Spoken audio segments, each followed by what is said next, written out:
नमस्कार प्यारे विद्यार्थियों, मैं अनिक कुमार पांडे एक बार फिर से हाजिर हूँ आपके सामने। डिस्ट्रिक्ट एजुकेशन ऑफिस गोपालगंज की तरफ से एक बार फिर से आपका हार्दिक स्वागत और अभिनंदन करता हूँ। जैसा कि आप सभी जानते हैं कि हमारे अभी केमिस्ट्री क्लास 10th के सेशन चल रहे हैं, जिसमें हम ऑलरेडी अपने 2 चैप्टर कंप्लीट कर चुके हैं और आज हमारा थर्ड चैप्टर भी थ्योरी वाइज कंप्लीट होने वाला है। आज हम धातु और अधातु को भी कंप्लीट करने वाले हैं। जैसा कि इससे पहले धातु और अधातु के 4 पार्ट ऑलरेडी हो चुके हैं, तो जिन भी स्टूडेंट्स ने पहले वो 4 पार्ट नहीं देखे हैं तो मैं आपसे रिक्वेस्ट करूंगा कि पहले आप उन 4 पार्टों को एक बार देख लीजिए, देन आपको पार्ट 5 को समझने में काफी आसानी होगी, क्योंकि आज हम कंक्लूड करने वाले हैं इस चैप्टर को। आज लास्ट क्लास है। इसके बाद जो हमारी नेक्स्ट क्लास होगी उसमें मैं आपके पास इस चैप्टर से रिलेटेड एमसीक्यू क्वेश्चन के साथ आने वाला हूं, जिसमें आप हम जैसा कि हम हर चैप्टर के एंड में अपने एमसीक्यू क्वेश्चन को डिस्कस करते हैं, इंपॉर्टेंट, जो कि बोर्ड एग्जाम के पॉइंट ऑफ व्यू से काफी इंपॉर्टेंट है। तो इस चैप्टर में हम डिस्कस करने वाले हैं। तो चलिए बिना समय को बर्बाद करते हुए शुरुआत करते हैं आज की क्लास की। और जिसमें आप स्क्रीन पे देख पा रहे होंगे कि आज का जो हमारा टॉपिक, अभी जो पहला टॉपिक है वो है संक्षारण, उदाहरण और रोकथाम। यानी आज हम कोरोजन यानी संक्षारण के बारे में पढ़ने वाले हैं। और ये कोई नया टॉपिक नहीं है हमारे लिए। जब हमने रासायनिक अभिक्रिया और समीकरण, जो हमारी क्लास 10th केमिस्ट्री का जो पहला चैप्टर था, जब उस चैप्टर को जब हमने पढ़ा है तो उसमें भी हमने संक्षारण के बारे में चीजों को पढ़ा है। पहले हम किन चीजों को चैप्टर 1 में पढ़ चुके हैं, एक बार उसको क्विक रिकैप करेंगे और उसके बाद फर्दर कि धातु और अधातु से संबंधित जो चीजें ऐड होंगी संक्षारण में, जैसे कि आप यहाँ पे देख पा रहे होंगे मिश्र धातु यानी एलॉय फॉर्मेशन, वो हम यहाँ पे ऐड करने वाले हैं। तो एक बार क्विक रिकैप करेंगे कि हमने चैप्टर 1 में क्या क्या चीजें पढ़ ली है। सबसे पहला प्रश्न आता है कि संक्षारण क्या है। तो हमने डिस्कस किया था कि जब वायुमंडल में उपस्थित, जैसे बेसिकली ऑक्सीजन और मॉइस्चर की यहाँ पे बात हो रही है, यानी ऑक्सीजन और नमी जब धातुओं के संपर्क में आती है तो अभिक्रिया करके वो धीरे धीरे क्या होने लगता है, कौन सी धातुएं धीरे धीरे नष्ट होने लगती हैं, संक्षारित होने लगती हैं, कमजोर होने लगती हैं। तो उसका कारण क्या था, जब धातु वायुमंडलीय कारक, बेसिकली यहाँ पे ऑक्सीजन और नमी की बात हो रही है, ऑक्सीजन एंड मॉइस्चर की बात हो रही है, और वो धात्विक यौगिक, बेसिकली अगर हम आयरन की बात करें तो ऑक्साइड बना लेता है, कुछ हमारे मेटल सल्फाइड भी बना लेते हैं, तो वो संक्षारित हो जाते हैं, कोरोड हो जाते हैं। उसके बाद संक्षारण के उदाहरण भी हमने चैप्टर 1 में डिस्कस किए थे, जैसे लोहे पर जंग का लगना। लोहा नम वायु में रहने पर भूरे रंग की परत जमा हो जाती है, इसी को हम क्या बोलते हैं, रस्टिंग या जंग, जिसका आप यहाँ पे देख पा रहे होंगे कैसे आयरन ऑक्साइड की फॉर्म है, यहाँ पे जंग हमारे पास। तो ये हो गया धातुओं का संक्षारण, एक उदाहरण भी हमने देख लिया, और भी काफी उदाहरण हमने चैप्टर 1 में देखे थे। आते हैं दूसरे एक और उदाहरण की तरफ। हमने तांबे पर हरी परत का जमना भी देखा था, लोहे पर भूरी परत, तांबे पर हरी परत। तो तांबे का नम वायु में कार्बन डाइऑक्साइड से क्रिया कर हरा हो जाना, तो यहाँ पे ये भी संक्षारण का एक उदाहरण है। हमने ये भी देखा था कि चांदी का काला पड़ जाना, चांदी का वायु में सल्फर के साथ अभिक्रिया करके सिल्वर सल्फाइड बनाता है। वो हमने ये भी डिस्कस किया था कि कैसे चांदी पर जो काली परत चढ़ जाती है, तांबे पर हरी। तो ये हो गए संक्षारण के उदाहरण। उसके बाद हमने चैप्टर 1 में जब संक्षारण पढ़ा था तो वहां पे हमने ये भी देखा था कि किस प्रकार से संक्षारण से हम बचाव या रोकथाम कर सकते हैं, जहां पे हमने देखा था पेंट कर सकते हैं, उसके ऊपर पेंट करना हो गया, तेल या ग्रीस लगाना हो गया, यशद लेपन गैल्वेनीकरण हो गया, जिसमें लोहे के ऊपर किसकी परत चढ़ा देते हैं हम, जस्ते की यानी कि जिंक की। उसके बाद हमने इलेक्ट्रोप्लेटिंग के बारे में भी पढ़ा था कि धातु की सतह पर दूसरी कम क्रियाशील धातु की परत चढ़ाना, जिसे हम विद्युत लेपन या इलेक्ट्रोप्लेटिंग हमने पढ़ा था। अब यहाँ पे यहाँ पे आखिरी जो उदाहरण है, यहीं से हमें शुरुआत करनी है इस चैप्टर से रिलेट करके, कि मिश्र धातु, इसके बारे में हमने बहुत चर्चा, और मैंने आपको जब मिश्र धातु के बारे में बताया था चैप्टर 1 में, और मैंने आपको ये उस टाइम पे हिंट भी दिया था कि जैसे ही हम अपने थर्ड चैप्टर धातु और अधातु पर पहुंचने वाले हैं, धातु और अधातु पे पहुंचने वाले हैं, तो वहां पे हम मिश्र धातु के ऊपर काफी विस्तार पूर्वक चर्चा करने वाले हैं।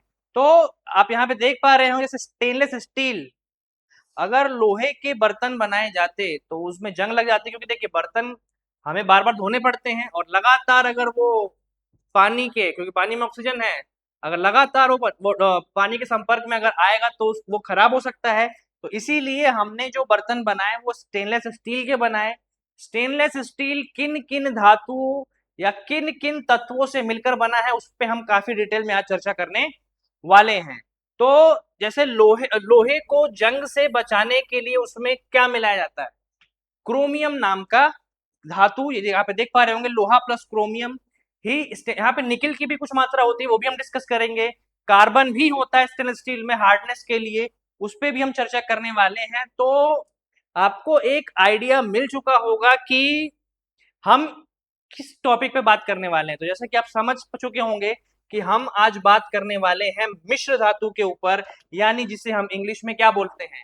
जिसे हम इंग्लिश में अलॉय बोलते हैं। क्या बोलते हैं? अलॉय। चलिए तो शुरुआत करते हैं मिश्र धातु की। जैसा कि हमने जान लिया कि संक्षारण से रोकथाम के लिए मिश्र धातु भी एक उपाय है। तो मिश्र धातु की शुरुआत करेंगे। सबसे पहले मिश्र धातु है क्या? तो दो या दो से अधिक तत्वों या धातुओं के का समांगी मिश्रण ही क्या कहलाता है?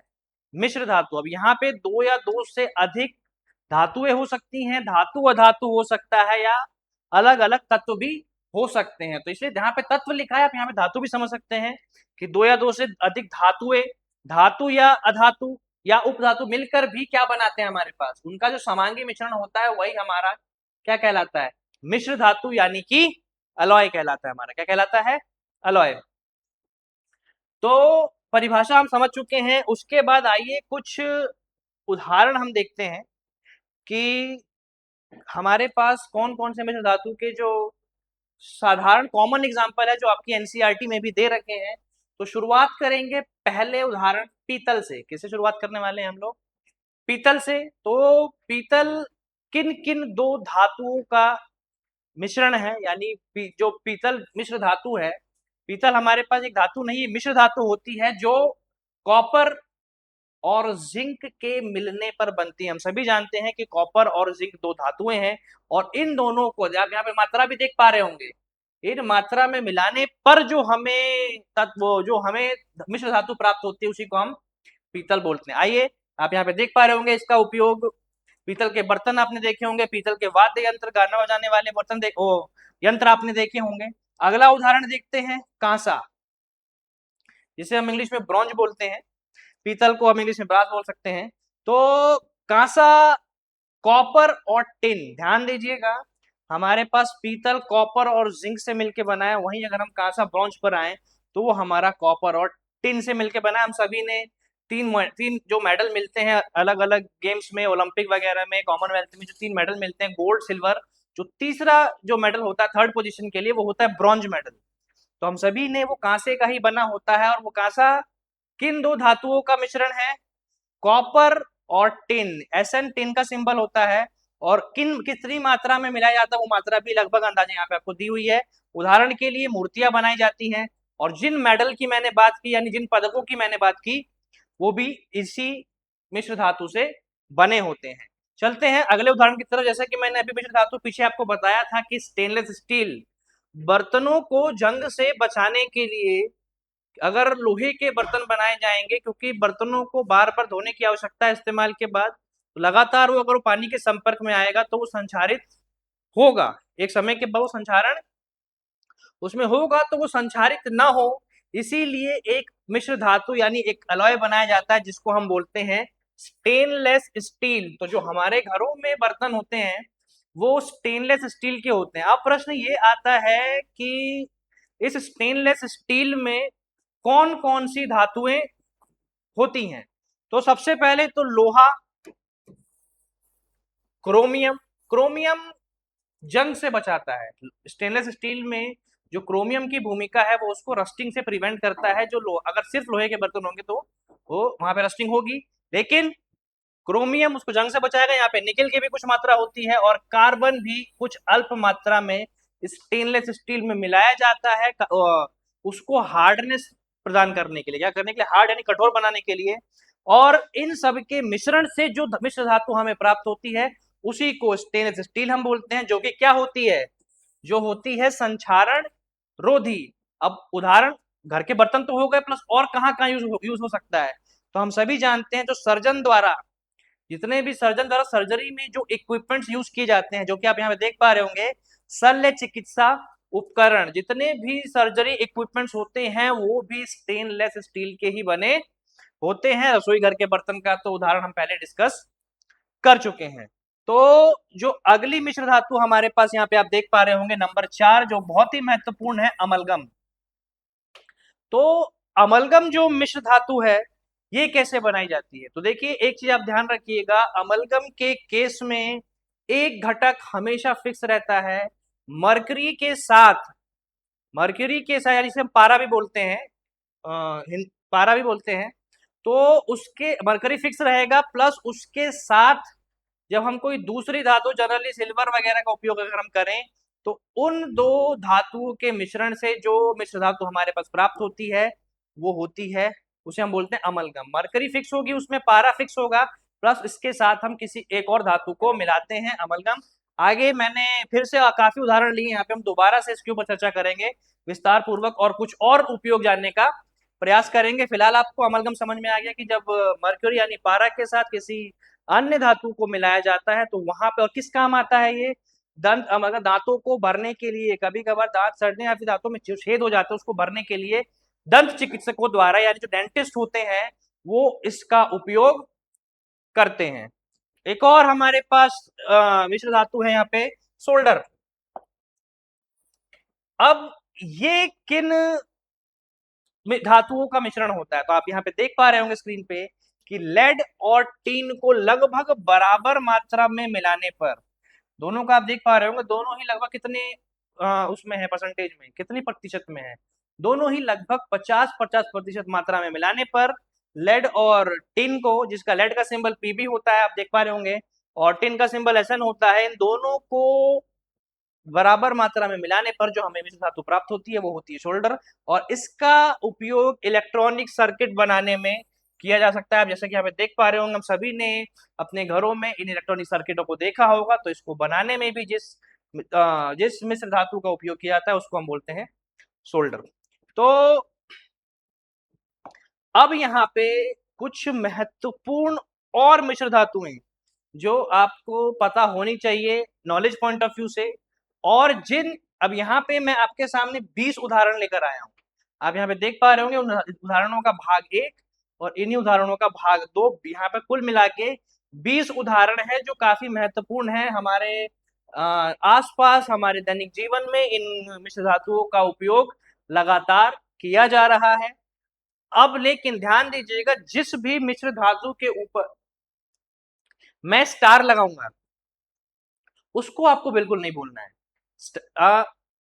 आपको 20 मिश्र धातुओं के बारे में बताया जाएगा, लेकिन जिसके ऊपर स्टार लगाया मतलब उसको तो आपको बिल्कुल ही याद रखना है, क्योंकि अलग अलग परीक्षाओं में, अलग अलग बोर्ड एग्जाम में हर साल वो बदल बदल के हमसे पूछे जाते हैं कि कौन सी मिश्र धातु किन धातुओं से मिलकर बनी है।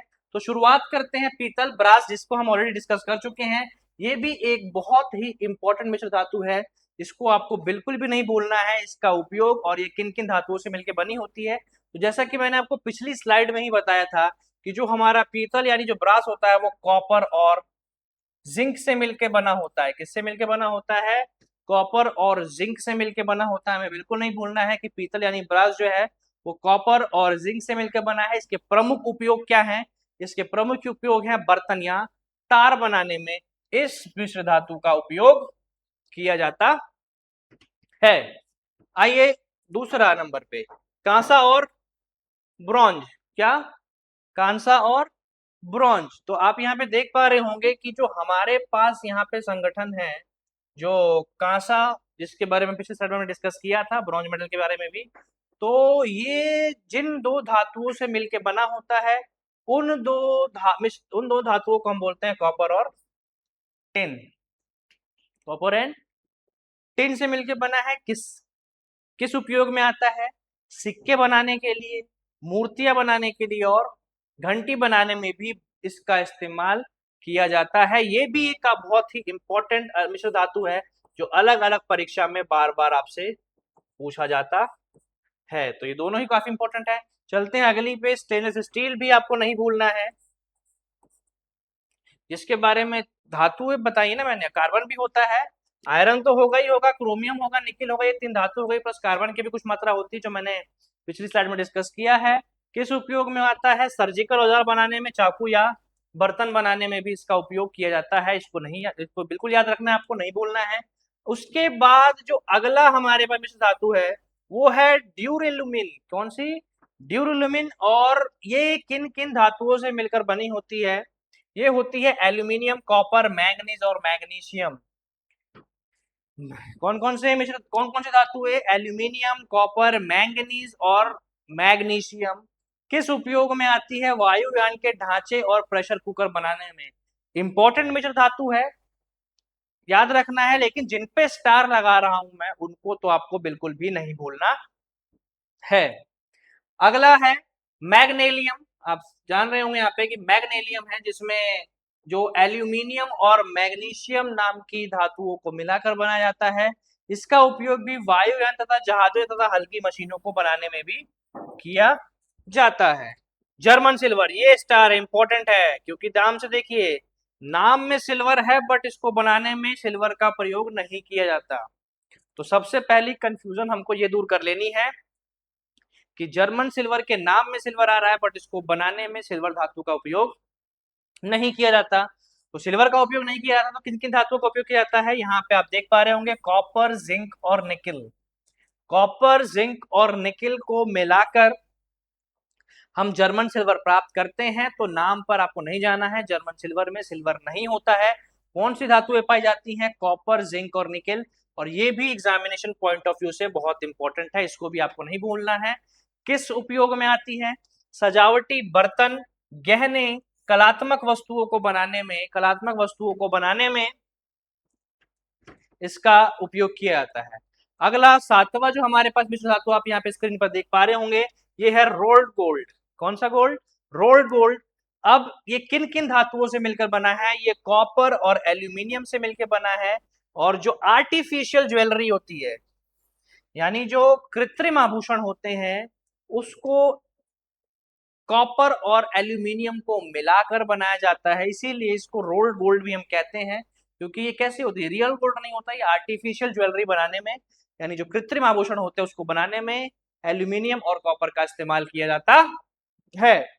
चलते हैं अगले की तरफ। गन मेटल आपको याद रखना है, ये भी एग्जामिनेशन पॉइंट ऑफ व्यू से बहुत इंपॉर्टेंट अलॉय है, मिश्र धातु है। तो गन मेटल, कॉपर, टिन और जिंक, ध्यान दीजिएगा, कॉपर, टिन और जिंक, इन तीन धातुओं को मिलाकर हमारे पास जो मिश्र धातु प्राप्त होती है वो गन मेटल है। बहुत इंपॉर्टेंट है, एग्जाम में पूछता है कि गन मेटल किन किन धातुओं के मिश्रण से हमें प्राप्त होती है। तो आपको बिल्कुल नहीं भूलना है, कॉपर, टिन और जिंक। फिर से मैं रिपीट कर रहा हूं, जिन पे स्टार लगाया जा रहा है वो एग्जामिनेशन पॉइंट ऑफ व्यू से बहुत इंपॉर्टेंट है, अलग अलग परीक्षाओं में बार बार इनको पूछा गया है। और जिन पे स्टार नहीं लगा है, ऐसा नहीं है कि वो इंपॉर्टेंट नहीं है, लेकिन वो आपको नॉलेज पॉइंट ऑफ व्यू से पता होना चाहिए कि उसमें धातु का प्रयोग किस काम में किया जाता है। बट इनको नहीं भूलना जिन पे भी स्टार लगाया जा रहा है। अगला है बेल मेटल, जो कॉपर और टिन, किन दो धातुओं के मिश्रण से बना है? कॉपर और टिन। किस उपयोग में आता है? घंटी, बेल्स या फिर वाद्य यंत्र बनाने में भी इसका उपयोग किया जाता है। किसकी बात हो रही है यहाँ पे? बेल मेटल की। अगला सोल्डर के बारे में मैंने आपको पिछली स्लाइड में भी बताया था कि जो लेड और टिन को मिलाने से हमें प्राप्त होता है। और विद्युत तारों को जोड़ने के लिए, यहाँ पे मैंने पिछली स्लाइड में भी आपको बताया था कि जो इलेक्ट्रॉनिक सर्किट को कंबाइन करने के, ज्वाइन करने के लिए हम सोल्डर का इस्तेमाल करते हैं। तो ये थे हमारे पहले 10 उदाहरण, जिसमें 5 बिल्कुल नहीं भूलने आपको, बाकी भी आपको नॉलेज पॉइंट ऑफ व्यू से पता होने चाहिए। आते हैं अपने अगले 10 उदाहरण की तरफ। टाइप मेटल, ये बहुत इंपॉर्टेंट है और ये एनसीईआरटी में भी दिया हुआ है, तो ये भी एग्जामिनेशन पॉइंट ऑफ व्यू से बहुत इंपॉर्टेंट है। आपको ध्यान रखना है कि टाइप मेटल जो है हमारा किन किन धातुओं से मिलकर बना होता है। तो आप यहाँ पे देख रहे होंगे, लेड, एंटीमनी और टिन, किन किन धातुओं से? लेड, एंटीमोनी और टिन से मिलकर ये बनाया होता है। जो हमारे पास प्रिंटिंग मशीन जो हमारे पास होती हैं, जो हमारी छपाई की मशीन जो हमारे पास होती हैं, उनको उसमें इसका उपयोग किया जाता है। किसका? यहाँ पे टाइप मेटल की बात हो रही है। चलते हैं अपने अगले मिश्र धातु की तरफ। तो जैसा कि आप यहाँ पे स्क्रीन पर देख पा रहे होंगे कि जो हमारी अगली मिश्र धातु है वो है डेल्टा मेटल, जो कॉपर, जिंक और आयरन, कॉपर, जिंक और आयरन, ये भी देखिए हवाई जहाज के जो पंख होते हैं, जो विंग्स होती हैं उसकी, उसको बनाने के लिए डेल्टा मेटल यानी जो किस किस धातुओं का मिश्रण है? कॉपर, जिंक और आयरन। देखिए कितनी इंपॉर्टेंट आज के टाइम पे आप देखिए एयर एयर जो हमारे पास जो एरोप्लेन्स हैं वो कितने इंपॉर्टेंट है, कितने कम समय में हमें एक स्थान से दूसरे स्थान में पहुंचा देते हैं। तो उसके जो पंख होते हैं, जो विंग्स होती हैं, उसको बनाने में इसी डेल्टा मेटल का इस्तेमाल किया जाता है। चलते अपने अगले उदाहरण की तरफ। ये है मुंज मेटल, जो कि कॉपर और जिंक को मिलाने से हमें प्राप्त होता है। किस काम आता है? सिक्के, जहाजों की तली, जो बेस होता है उसको बनाने में भी मुंज मेटल का इस्तेमाल किया जाता है। चलते हैं अगले उदाहरण की तरफ, जो कि 14वां उदाहरण है हमारा डच मेटल, जो कि कॉपर, ये भी कॉपर और जिंक से बनता है। और यहाँ पे जो हमारे पास जो कृत्रिम सोने की परत है, जैसा कि मैंने आपको थोड़ी देर पहले ही बताया था, जहाँ पे हमने आर्टिफिशियल ज्वेलरी की बात की थी, तो इसका उदाहरण वहां पे भी आया था। तो अगला है मोनल मेटल, जो कि कॉपर और निकल से मिलकर बनता है, जिसका उपयोग रसायन उद्योग में कंटेनर, जो बड़े बड़े कंटेनर होते हैं जिसमें केमिकल्स को क्या किया जाता है? स्टोर किया जाता है। तो रसायन उद्योग में बड़े बड़े कंटेनर बनाने के लिए हमारे पास मोनल मेटल का इस्तेमाल किया जाता है। अगला मेटल जो हमारे पास यहाँ पे दिखाई दे रहा है रोज मेटल, जो बिस्मुथ, लेड और टिन, इन तीन धातुओं को मिलाने से बनता है। आप ध्यान दीजिएगा, अभी तक मैंने एक को इंपॉर्टेंट मार्क किया है, बाकी आपको नॉलेज पॉइंट ऑफ व्यू से पता होने चाहिए, लेकिन जिस पे मैं स्टार मार्क करूंगा उसको आपको बिल्कुल भी नहीं भूलना। स्वचालित फ्यूज, उपयोग क्या है इसका? स्वचालित फ्यूज। निकल स्टील, अगला जो हमारे पास जो मिश्र धातु है, अगला जो अलॉय है हमारे पास, वो है निकल स्टील, जिसमें आप देख ही पा रहे होंगे आयरन और निकल को मिलाने पर ये मिश्र धातु हमें प्राप्त होती है। और किस उपयोग में आती है? मशीनों के पुर्जे, यानी जो हमारे पास जितनी भी अलग अलग प्रकार की मशीनें होती हैं उसके कई पार्ट्स को बनाने में इस निकल स्टील का हम उपयोग करते हैं, या फिर बिजली के तार बनाने में भी इसका उपयोग किया जाता है। अगला हमारे पास जो अगली मिश्र धातु हमारे पास है वो है अल्निको। कौन सी मिश्र धातु है? ये बहुत इंपॉर्टेंट है, इस पे आप स्टार मार्क कर लीजिए। अल्निको वो मिश्र धातु है जो आयरन, एल्यूमिनियम, निकेल और कोबाल्ट जैसी धातुओं को मिलाने पर हमें प्राप्त होती है। और इसका उपयोग क्या है? स्थायी चुंबक बनाने में भी इसका इस्तेमाल किया जाता। नाम में ही क्लियर है, आप इसको याद सकते हैं। अल्निको से अल्निको में Al से एल्यूमिनियम होगा, Ni से निकेल हो गया, CO से कोबाल्ट हो गया। ये सब जब आयरन के साथ मिलते हैं तो हमारे पास जो मिश्र धातु प्राप्त होती है वो होती है अल्निको, जिसका स्थायी चुंबक में काफी मुख्य उपयोग है। चलते हैं अपने 19वें उदाहरण की तरफ, जो कि हमारी है इनवार मिश्र धातु, जो आयरन और निकेल को मिलाने से प्राप्त होती है हमको। तो घड़ी के पुर्जे, मीटर स्केल बनाने के लिए भी इस मिश्र धातु का उपयोग किया जाता है। अमलगम एक बार फिर से आ चुका है, जैसा कि मैंने आपको बताया था कि जब मरकरी के साथ कोई हम दूसरी धातु, मरकरी फिक्स हो गया अमलगम के केस में, तो अगर पेपर में आपसे पूछता है कि अमलगम क्या है, तो मरकरी या पारा के साथ यदि हम किसी दूसरी धातु को मिलाकर जो मिश्र धातु प्राप्त करते हैं वही है अमलगम। यहाँ पे देख पा रहे होंगे Hg जो मरकरी यानी पारा का सिंबल है, उसके साथ हम एनी अदर मेटल यानी अन्य किसी भी धातु को मिलाएंगे। यहाँ पे कुछ उदाहरण भी दे रखे हैं, जैसे सिल्वर और टिन। तो जो हमें अलॉय प्राप्त होगा उसी को हम बोलते हैं अमलगम। और किस उपयोग में आता है? मैंने आपको पहले ही बताया था कि दांतों में भरने के लिए इसका इस्तेमाल किया जाता है दंत चिकित्सक यानी डेंटिस्ट के द्वारा। तो आपको बिल्कुल नहीं भूलना है ये मिश्र धातुओं के बारे में, और खास कर कि जिन 7 से 8 उदाहरणों पे मैंने स्टार लगाया है वो तो एनसीईआरटी के उदाहरण हैं और अलग अलग परीक्षाओं में बार बार पूछे गए हैं। तो इस वक्त हम डिस्कस कर चुके हैं अपने मिश्र धातु के 20 उदाहरणों को, और अब हम चलने वाले हैं अपने अगले पार्ट की तरफ, अगले स्लाइड की तरफ चलते हैं। और यहाँ पे हम देखते हैं एनसीईआरटी में एक अलग से बॉक्स में 22 कैरेट गोल्ड की इंफॉर्मेशन दी है। आप कभी भी अपनी एनसीईआरटी को पलटिएगा, जब आप जहाँ पे अलॉय के बारे में पढ़ेंगे और वहाँ पे जब आप मिश्र धातुओं के बारे में वहाँ पढ़ेंगे, तो वहाँ पे एक बॉक्स में अलग से एनसीईआरटी में डिटेल दिया हुआ है 22 कैरेट गोल्ड के बारे में। तो हमें ये ध्यान रखना है, हम सभी को ये जानकारी है कि जो प्योर गोल्ड होता है वो कितने कैरेट का होता है, वो 24 कैरेट होता है, जिसमें लगभग 99.9% गोल्ड होता है। तो सवाल ये पैदा होता है कि जो आभूषण यानी जो ज्वेलरी बनाने में हम 22 कैरेट गोल्ड का इस्तेमाल क्यों करते हैं। हम सभी को पता है कि जो 22 कैरेट गोल्ड जो सबसे अच्छा क्वालिटी का सोना होता है आभूषणों के लिए, जिसे हॉलमार्क भी दिया गया है, और हॉलमार्क के बारे में बात करेंगे।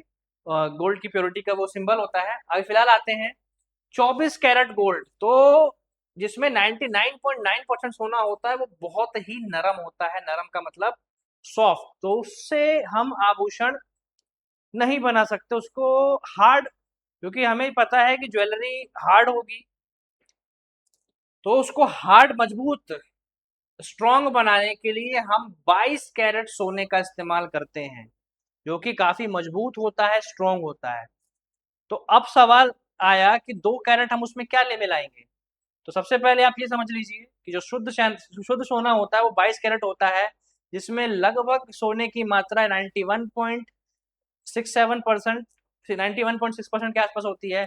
और जो अन्य धातुएं हो गई, और अन्य धातुओं में कौन कौन सी हो सकती हैं, वो हमने पढ़ा है कि वो जो अन्य धातुएं हमारे पास, वो या तो तांबा हो सकता है या फिर वो चांदी हो सकती है। तो अब यहाँ पे कुछ गुणधर्म देख लेते हैं सोने के। सोने कुछ भौतिक गुणधर्म, धात्विक चमक, चमकता है, शाइनी होता है, हमने डिस्कस किया था जब हमने धातु धातु के बारे में पढ़ा है। उसके बाद आघात वर्धनीयता, इसको हम पीट कर पतली चादर बना सकते हैं। धातुओं के इस गुण के बारे में भी हमने पढ़ा है। कब? धातुओं के इस गुण के बारे में भी हमने पढ़ा है अपनी पहली ही क्लास में। उसके बाद आप ये चीज भी ध्यान रखिए, फैक्ट है हमारे पास कि जो 1 किलोग्राम सोना है उससे लगभग 2 किलोमीटर लंबी तार बनाई जा सकती है। तो आप इसके आघात वर्धनीयता और तन्यता यानी जो मैलिबिलिटी और डक्टिलिटी, इन 2 गुणों के बारे में भी आप बहुत आसानी से समझ सकते हैं कि 1 किलोग्राम सोने से लगभग 2 किलोमीटर लंबी तार बनाई जा सकती है। और ये ऊष्मा और विद्युत की सुचालक होती है। तो ये तो सोने के भौतिक गुणधर्म हो गए। अब आते हैं कुछ रासायनिक गुणधर्म में। वायु वायु और पानी से कोई अभिक्रिया नहीं होती, क्योंकि संचारित नहीं होता है, इसलिए हम इसका उपयोग आभूषण में करते हैं। संचारण रोधी होता है, क्योंकि गोल्ड, ये जो हमारे पास एयू यानी जो गोल्ड है, ये एक अक्रिय इनर्ट, हमने जब क्रियाशीलता श्रेणी को जब पढ़ा था, जब हमने रिएक्टिविटी सीरीज को पढ़ा था, तो हमने देखा था कि जो गोल्ड है वो कम क्रियाशील धातुओं में उस श्रेणी में, उस सीरीज में काफी नीचे आ रहा था। तो लोहे की तरह इसमें जंग नहीं लगता है। उपयोग और महत्व क्या है, इससे आभूषण बनाए जा सकते हैं, या फिर आज के समय में निवेश करने के लिए भी एक सुरक्षित निवेश माना जाता है गोल्ड। और सांस्कृतिक महत्व आप सभी जानते हैं कि पारंपरिक और सांस्कृतिक महत्व है कि जिसमें अलग अलग प्रकार की जो हमारे देश में अलग अलग कल्चर चल रहे हैं, उसमें सोने का उपयोग आभूषण और अलग अलग चीजों में किया जाता है, लेन देन या से संबंधित अलग चीजों की। तो ये था 22 कैरेट सोना कि इससे आभूषण क्यों नहीं बनते हैं, 24 कैरेट से क्यों नहीं बनते हैं, 22 कैरेट सोने से आभूषण बनाए जाते हैं। उसका कारण मैंने बता दिया कि जो 24 कैरेट सोना, जो कि लगभग 99.9% गोल्ड होता है, वो बहुत ही सॉफ्ट होता है, नरम होता है, उससे आभूषण नहीं बनाए जा सकते। इसीलिए हम उसमें 2 कैरेट क्या मिला देते हैं, चांदी या तांबा। वो डिपेंड करता है कि आप किसने बढ़िया क्वालिटी का। और हॉलमार्क वो शुद्धता की गारंटी देता है किसमें, गोल्ड को। तो ये डाटा आपकी एनसीईआरटी में दिया हुआ है धातु धातु में 22 कैरेट गोल्ड के बारे में, जिसको आपको ध्यान रखना है, एग्जाम में यह पूछेगा आपसे। अब चलते हैं, एक और इंफॉर्मेशन आपको एनसीईआरटी में दी हुई है, जिसमें एक धातुओं के चमत्कार जैसा ही है अब आज के समय में, क्योंकि आज के समय में इतना प्योर गोल्ड कह रहा हूं मैं, इतना प्योर आयरन लोहा हम बहुत कम ही देखते हैं। तो एक धात्विक चमत्कार ये भी एनसीईआरटी के बॉक्स में, इस आयरन पिलर जो लौह स्तंभ है कुतुब मीनार का, कुतुब मीनार में दिल्ली में स्थित, कुतुब मीनार में जो भी गए होंगे, अगर कभी दिल्ली गए हैं, कुतुब मीनार जाने का मौका आपको मिला है, तो आप सभी ने इस लौह स्तंभ को देखा होगा। और एनसीईआरटी में भी इस लौह स्तंभ का जिक्र है, जो कक्षा 10 की एनसीईआरटी है, चैप्टर 3 धातु और अधातु, उसमें भी इस लौह स्तंभ का जिक्र है एक धात्विक चमत्कार के रूप में। तो आइए समझते हैं कि क्या है ऐसा चमत्कार जो लौह स्तंभ कुतुब मीनार के परिसर में स्थित है, उसमें ऐसी क्या चीज है जो उसको एक धात्विक चमत्कार का उदाहरण बनाती है। तो सबसे पहले समझिए कि जो हमारे पास जो लौह स्तंभ है कुतुब मीनार में, उसमें जंग, वो इतनी अच्छी क्वालिटी का लोहा है या आयरन है हमारे पास वो, कि उसमें जंग नहीं लगती है, और जिसके लगभग, आप ध्यान से देखिएगा, उसको बनाने में, और पहली बात तो इतिहास के बारे में जान लेते हैं कि जो उस लोहे का निर्माण काल है वो लगभग चौथी शताब्दी, लगभग मतलब अभी हम चल रहे हैं 21वीं शताब्दी में, तो उसका निर्माण लगभग चौथी शताब्दी यानी गुप्त काल, जो आप हम सभी ने सामाजिक विज्ञान में गुप्त वंश गुप्त काल के बारे में पढ़ा है। तो लगभग आज से अगर मैं अंदाजा आपको बताऊं, तो लगभग 1600 साल पहले उस लौह स्तंभ का निर्माण लगभग 1600 साल पहले किया गया था, जो कुतुब मीनार के परिसर में स्थित है और खुले में है। मतलब जितनी भी मौसम की प्रक्रियाएं होती हैं, बारिश, आंधी, पानी, सब के बावजूद वो वैसे ही खड़ा रहता है वहां पे, और उसमें आज तक कभी जंग नहीं लगी। उसकी मतलब जो उसकी मजबूती थी, आज भी वो वैसा ही है। उसके बाद कहाँ है? कुतुब मीनार दिल्ली में है। ऊंचाई लगभग 7.2 मीटर, या किसी किसी किताब में आपको 8 मीटर, एनसीईआरटी में वो 8 मीटर दिया हुआ है, तो लगभग 8 मीटर के आसपास उसकी लंबाई है। और बाहरी परत क्या है उसकी? संक्षारण प्रतिरोधी है, फॉस्फोरस युक्त परत है वो। आंतरिक परत उच्च गुणवत्ता वाला लोहा, आप यहाँ पे देख पा रहे होंगे कि वो लोहा और कार्बन का ऐसा मिश्रण है जिसमें लगभग 99.72% क्या है? लोहा। मतलब एक शुद्ध लोहा है बिल्कुल वो, जो कि एक धात्विक उदाहरण है कि जो कि लोहा होने के बाद, हमने सभी ने लोहे के में जंग लगने के बारे में सुना ही है, तो वो आप समझ सकते हैं कि कैसे 1600 साल से वो वहीं पे है, दिल्ली कुतुब मीनार में ही, और उसमें जंग नहीं लगी है। तो एक धात्विक चमत्कार का उदाहरण हो गया।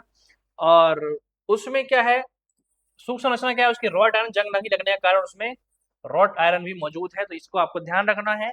इस लौह स्तंभ के उदाहरण के बारे में आपकी एनसीईआरटी में दिया था, और जिसके वजह का जिक्र मैंने आपके सामने कर दिया है कि धात्विक चमत्कार, उसमें जंग नहीं लगती है। तो जैसा कि आप यहाँ पे देख पा रहे होंगे कि लगभग हमने अपने इस चैप्टर को कंप्लीट कर लिया है। एज पर एनसीईआरटी जितने भी हमारे पास टॉपिक थे इस चैप्टर में, उसको हमने डिस्कस कर लिया है। तो इसी के साथ आज हमारा एक और चैप्टर क्लास 10th केमिस्ट्री का, जो कि हमारा तीसरा चैप्टर था, वो भी कंप्लीट होता है। कल की जो क्लास हमारी होगी, उसमें हम इस चैप्टर से जुड़े हुए जो भी इंपॉर्टेंट एमसीक्यू क्वेश्चन है उसके साथ आएंगे और डिस्कस करेंगे। और इसमें आप देख पा रहे होंगे लगभग जितने भी टॉपिक थे वो सभी हमने कवर कर लिए हैं एज पर एनसीईआरटी, और उम्मीद है कि मैं इस चैप्टर को आपको समझाने में कामयाब रह पाया हूँगा।